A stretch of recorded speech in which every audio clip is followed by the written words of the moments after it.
I joined what was then British Rail as a management trainee after university back in 1977.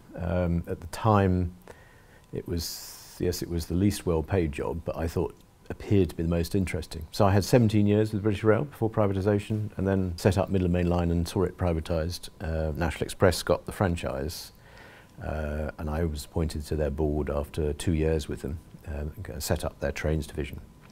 And then left there 10 years ago to become Chief Executive of Eurostar. So I've been in the railway industry, or the transport industry, because National Express had a lot of other interests, for all of my career.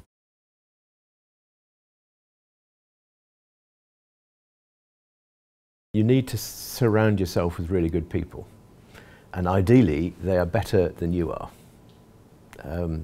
So, you know, getting a team around you, whether it's a team of suppliers and partners in business rather than just a management team, I don't think it matters, but I think that's the most important thing. And then you set the tone as leader.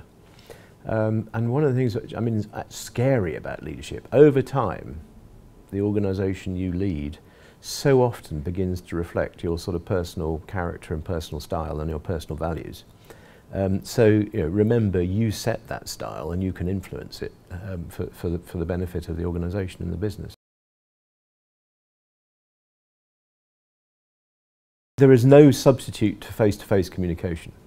You know, and in my business, most staff work shifts. They work in a variety of locations, so you've actually got to get out, you know, talk to them at the stations, talk to them in the depots and on the trains. And you know, every opportunity to just reinforce why it is we're doing something, what we're trying to achieve. So I think those are the essentials, but you obviously need to supplement that with, you know, regular intranet communication these days. You can even use Facebook and Twitter and things like that, you know, all the latest social media. But ultimately, if there's no face-to-face communication, you're just a nameless, faceless leader. And you know, people can't really relate to that, can they?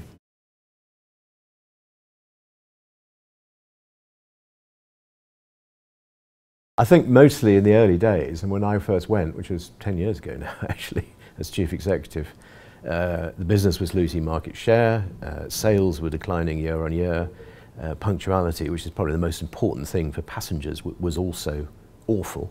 It was in the low 70% of trains actually arriving on time. And that was a big challenge to turn that round. And I suppose there were two things that I probably pick out from that. I mean, one was we were about to move on to the first section of the new high-speed line in the UK, which is one of these sort of once-in-a-lifetime opportunities to actually change things and achieve a step change in performance. So instead of trying to, you know, improve things day to day, we said we're going to concentrate everything on using the opportunity of the new line and the switch to the new line, which was September 2003. So that, you know, every effort was focused on that, to use that once-off opportunity, and it worked, fortunately. I mean, the other thing, back to what I was saying, surrounding yourself by good people. I mean, I did have to make quite a few changes in the management team, reorganise it and bring some new people in to, if you like, reinvigorate the whole place.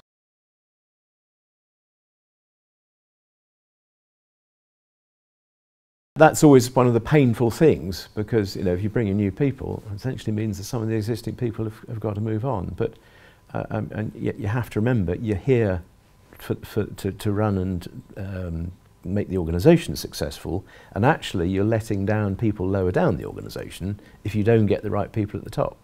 But it is painful. I mean, one of the things we did, I mean, quite quickly, I actually launched a voluntary redundancy programme, which we sort of used, if you like, to encourage some of the poorer performers to leave. They got a golden handshake, so they weren't badly off. As well as actually making some significant savings, and, you know, reducing our overall headcount and staff numbers, but using the opportunity to bring some new people in. And there was a few key things. I mean, the business lacked commercial direction. I actually had 2 marketing directors, a sales director, and 2 communications directors that I inherited, all of whom reported directly to me. Which is bad. So I brought in a really good guy as commercial director who oversaw the whole of that lot, communication, sales and marketing. He's actually still there. He's still doing a good job.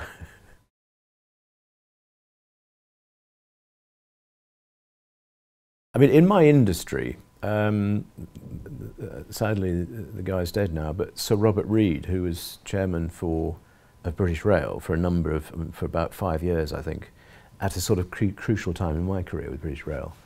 I mean, he was a very great leader and turned round the performance of British Rail, because I mean, when I joined, it was a nationalised joke. And he certainly turned it around in the eyes of government. He was a very demanding guy, not actually a particularly nice guy to work for, but he was so clear in what he wanted, and when it needed to be, ruthless in terms of putting the right people in place and giving young managers like me the space and the headroom. So I always admired him hugely. I mean, I suppose looking more widely, I mean, I've always had a great deal of respect for Stuart Rose, the Stuart Rose of Marks and Spencer's. I mean, particularly over his Plan A initiative, because he basically said, we must do this. There's no option. We have a duty to do it, and sort of almost said to shareholders, well, I don't care whether you like it or not. This is the right thing for our business. It was the right thing, in fact, for shareholders in the end. But I mean, I remember at the time he took quite a lot of flack. They said, "What are you doing, fiddling around with that?" You know, that was bold, visionary, determined leadership, which, you know, is so important.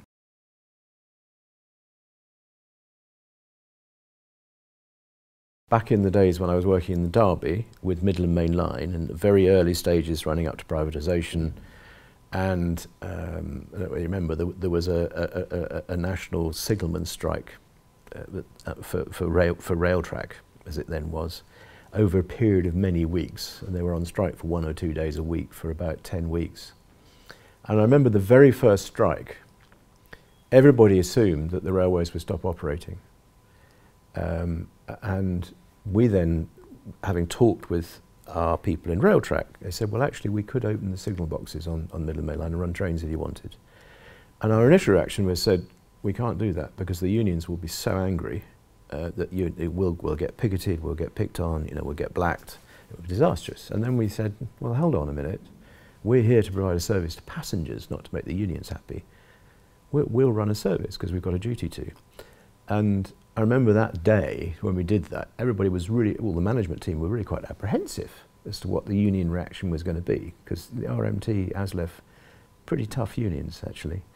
And you could have cut the atmosphere on the stations, on the trains with a knife. Our staff was so proud that we had sort of, if you like, asserted our responsibility to run and look after our passengers.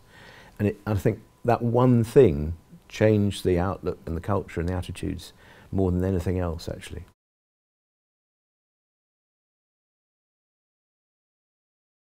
I've always had the highest regard and respect for people who start their own businesses, because it's lonely, it's tough, it's brave. And for the Prince's Trust, I mean, these are young people who've had a usually pretty difficult start in life. I mean, either a difficult background or bad luck, or didn't get on at school and university or whatever. So, it's doubly tough for them. So, being able to help them, hopefully, make a start, and some of them don't make it.